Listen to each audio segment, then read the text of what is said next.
Buenas, profesor.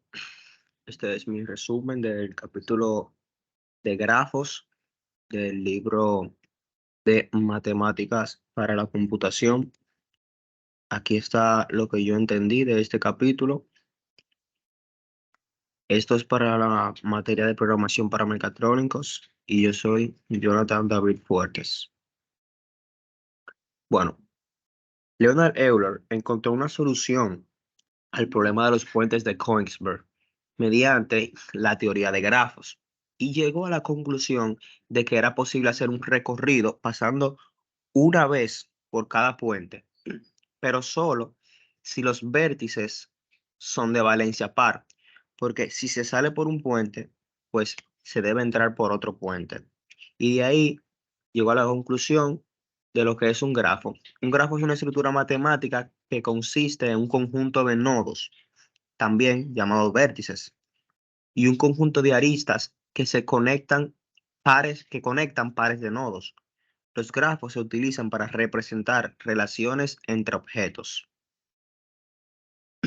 Aquí podemos ver las partes de los nodos perdón, de los grafos. Tenemos los nodos que se indican por medio de un pequeño círculo y se les asigna un número o letra para representarlos. Las ramas o lados, que son las líneas, los caminos que unen un vértice con otro, y se le asigna también usualmente una letra o un número, o también puede ser una combinación de ambos para identificarlos. Los lados paralelos son aquellas aristas que tienen relación con un mismo par de vértices. Y los lazos, pues son aquellas aristas que salen de un mismo vértice y regresan al mismo vértice. Hacen como si fuera un ciclo y vuelven al mismo lado.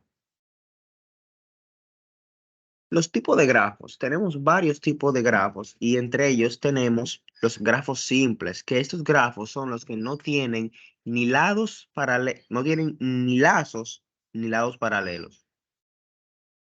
Tenemos los grafos completos, que son los grafos donde todos los nodos están relacionados. O sea, hay una conexión de todos los nodos entre todos los nodos. Los grafos bipartidos están compuestos por dos grupos de nodos, el A y el B, pero no hay conexión entre los nodos del mismo grupo, solamente hay conexión entre de los diferentes grupos. El grafo conexo. El grafo conexo es aquel que para cualquier par de vértices Wx distintos entre sí, pues existe un trayecto de I para W hasta X. La representación de los grafos de forma matricial es más eficaz porque manipular una matriz es más sencillo y organizado, y a la hora de trasladarlo al lenguaje de máquina, pues se vuelve más eficaz y más fácil de utilizar. Tenemos las matrices de adyacencia, que en estas matrices las columnas y las filas ambas son representadas por las vértices o nodos. ¿Qué problema hay aquí? Bueno, que en este método no se pueden representar los lados paralelos. Sin embargo, por el método de matriz de adyacencia, de incidencia, sí se pueden representar los lados paralelos, ya que las filas del matriz son las vértices y las columnas vendrían haciendo las aristas. Caminos y circuitos. Los caminos son una sucesión de lados que van desde un vértice X hasta un vértice y dichos lados se pueden repetir. Tenemos el camino simple, que es una sucesión de lados que van desde un vértice X, desde un vértice Y, en donde los lados que componen dicho camino son distintos o iguales a n. ¿Qué quiere decir esto? Que no se puede pasar dos veces por una misma arista.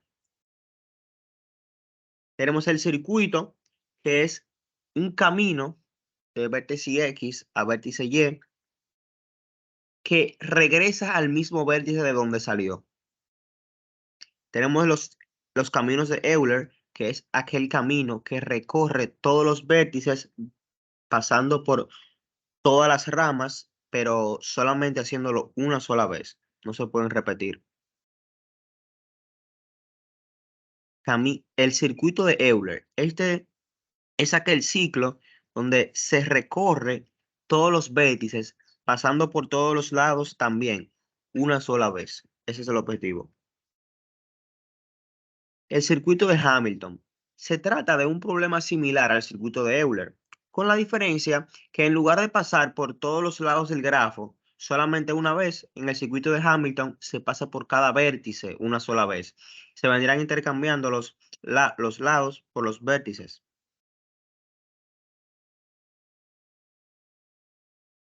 Tenemos los grafos isomorfos.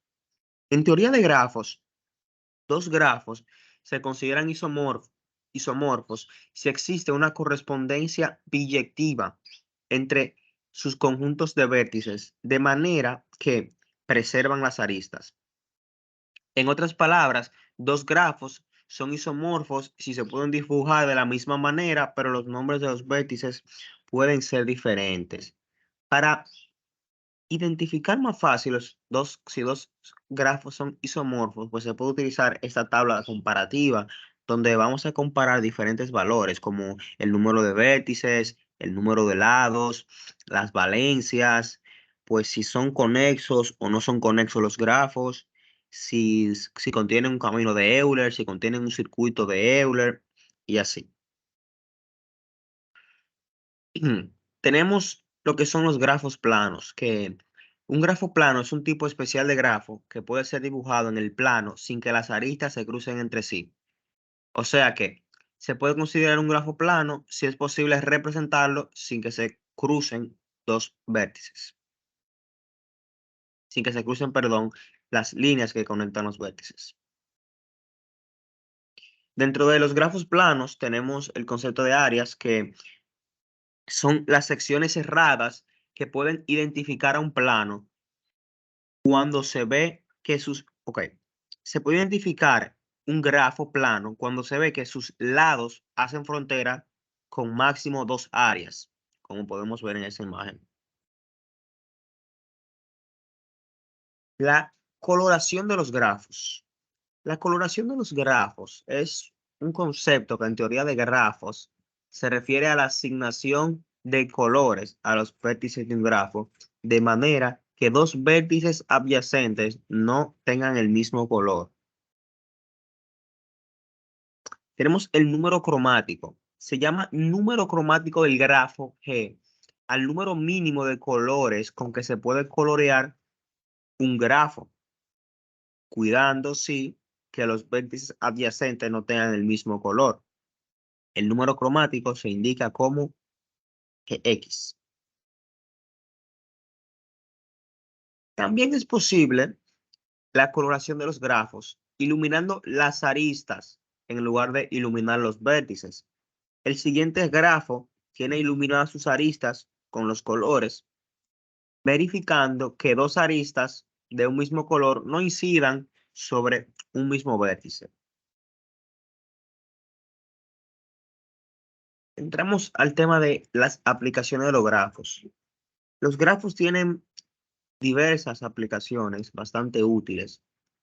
Como tenemos aquí en el campo de las redes sociales, los grafos pueden modelar conexiones entre usuarios en plataformas de redes sociales, donde los nodos van a representar los individuos en los diferentes puntos donde se encuentran y las aristas van a representar las conexiones que hay entre los individuos, simulando esta imagen que pusimos aquí, como cada individuo está conectado a los demás individuos por medio de las aristas.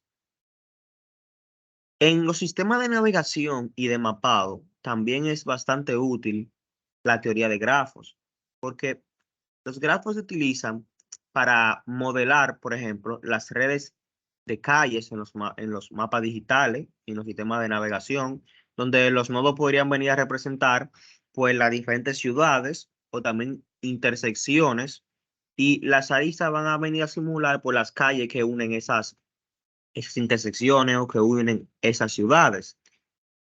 Y así se puede modelar pues un sistema GPS. En los circuitos electrónicos, Pues los grafos son utilizados para representar circuitos electrónicos, donde los nodos son componentes y las aristas pues son las conexiones eléctricas. El método de nodos, por ejemplo, para analizar un circuito eléctrico, es vital una representación gráfica. Y para esto los grafos, la verdad, que vienen de maravilla, así mismo como para el método de Maya. O sea que esa representación gráfica que nos proporcionan los grafos son muy útiles para este tipo de análisis de circuitos. Dentro de la biología y de la química, también las representaciones gráficas que nos proporcionan los grafos, pues son sumamente interesantes porque podremos inclusive modelar moléculas, como vemos en esa imagen, donde tenemos los nodos que representan en sí los átomos y pues las vértices van a representar las conexiones que hay entre esos átomos. También se puede utilizar para representaciones de reacciones químicas. Es sumamente útil en este campo los grafos. Bueno, en resumen, podemos concluir que los grafos son diagramas compuestos por nodos, también por lados. Y lo podemos utilizar para modelar y representar, analizar relaciones entre elementos, que pueden ser muy útiles, como ya vimos en sus aplicaciones.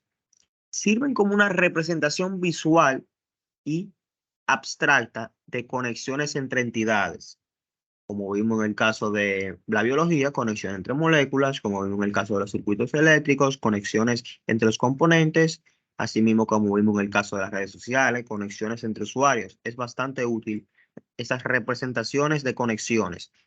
Esto facilita el estudio y la comprensión en diversas situaciones y problemas. Bueno, profesor, este fue lo que yo entendí de este capítulo de el análisis de grafos. Em, Espero que le haya gustado y este fue mi trabajo. Muchas gracias.